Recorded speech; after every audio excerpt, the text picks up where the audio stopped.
Kishënimi Mojkom Zekos, i ruajtur në arkivën e gazetës Dita, hedh dritë mbi element më pak të njohur të antifashizmit shqiptar dhe historisë së viteve 30 e 40. Ai sjell dy relike të veçanta që tërheqin vëmendjen e çdo pasionantit e historisë.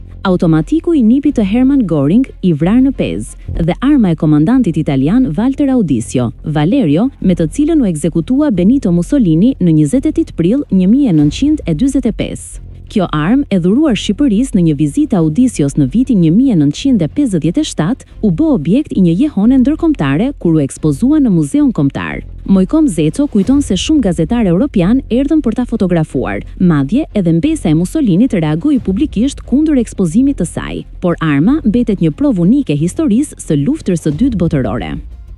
Zeco dhekson se 7 prilli 1939 ishte dita e pushtimit fashist, por edhe dita e parë e rezistencës shqiptare.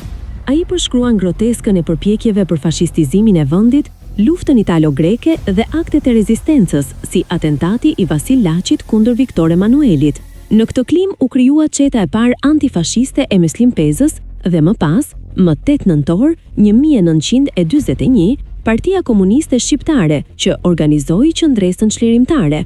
Ai përmend rëndësinë e konferencës së Pezës të vitit 1942, krahasuar me kuvendet madhore të Lezhës dhe Prizrenit. Dokumentet arkivore tregojnë dy dimensionet e luftës, politik dhe ushtarak, me krijimin e shtabit të përgjithshëm dhe brigadave partizane. Zeco nënvizon se antifashizmi i shqiptarëve u njoh nga aleatët perëndimor dhe se Shqipëria është i vetmi vend evropian që u çlirua me forcat e veta më 29 nëntor 1944. Ai e mbyll me mesazhin se nderimi për luftën dhe sakrificat është i pashlyeshëm dhe haresa do të ishte një padrejtësi historike.